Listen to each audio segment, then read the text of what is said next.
So let's move on to some of the other points. Of the 18 vehicles that we've tested so far, we've had a lot of luxury cars. We had the Infiniti Q50, of course the two Cadillacs. We had the Hyundai Equus, we had the Lexus IS 250, we had Kia Cadenza, we had Mercedes E350 wagon, which I haven't been in yet. I was in last night. Yeah? What can you tell us about the E350? Very expensive. Yeah. Almost $89,000. I Wow. could not believe the price when I looked at it. I mean, Yeah. it definitely, I think I'm going to redo my score sheet because I didn't look at the price until I was almost finished with the score sheet. And Yeah. I think the materials are good for a car half that price, but yeah, what are they bringing? It's Sure. like the ELR. I mean, how is that different from a $40,000 interior? It's really not. It has, I guess you'd call them jump seats in the back because it's a station wagon. In the third row? In the Way third back row, there? yeah. So you lift Wow. up the floor and there's It's like the my back. parents' station wagon when I was a kid. Remember The back those? cushion, and then you lift up another cushion, and it's the bottom cushion. And you're so- facing rearward then? Yeah. Nice. Yeah, I didn't try it out, but its presence surprised me. Yeah. But That's the one that had the matte wood finish, right? Real natural, Right. brown, low Didn't- gloss. didn't Was really that- do a lot No? for me because it's very monotone. It's brown. There's Mm. no color variation, and it just, I don't know. I don't think it's as nice as some of the BMW wood trim Yeah. like that we've seen.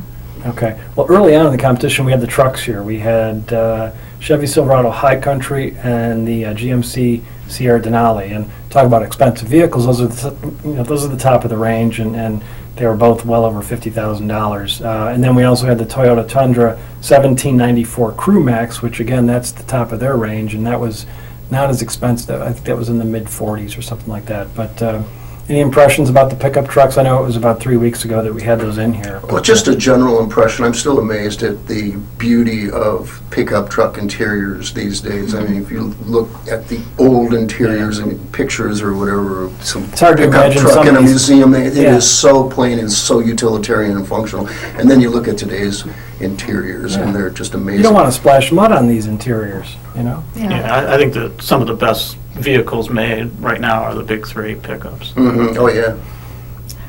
I think we all agreed that we weren't impressed by the GM interiors, that they didn't live up to the pricing, Well, or... When did we agree with that? Well, I don't know. We've had some conversation. Thomas had some Maybe this was conversation. me saying it. They're nice interiors, they're very functional interiors. It's just that when we had the Ram, we had the Laramie Longhorn last year that had the saddle leather and all the filigree, stamped into the leather, and the saddlebags on the back of the seats, and the bare wood that looked like it came from Sure. old fence posts out in a field somewhere.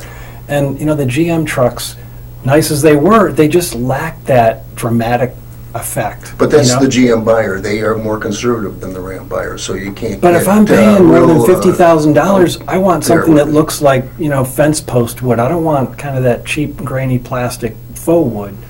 So, all the functionality is there, and I think it's a very nice truck, but I think the interiors lack some of that dramatic impact that people want if they're spending that kind of money. See, I liked the Denali for that reason. It was understated, but it was nicely done.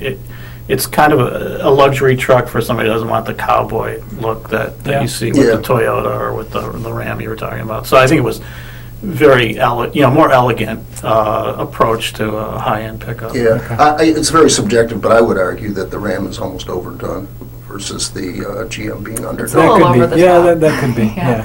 Yeah. Well, and Toyota kind of comes in the middle. They're not as garish as the Ram, but they're a far cry more dramatic, I Yeah. guess, than the GM Yeah, truck. they're So trying to there's- stand out So there. they're somewhere in the middle. Yeah, I really like that braided. It was sort of like a braided or a woven leather they had on the seats. Do you remember that? In the Tundra? In the Or- Tundra, yeah. Yeah, It that was like was that nice. saddle color. and Right, right. It wasn't the whole seat. I think there were 3 different materials on the seat. It was. There was some thought put into that. Definitely. Well, we were going to try to keep this to 2 minutes, and we shot well past our limit. So we're going to come back with more of these updates in the days and weeks to come.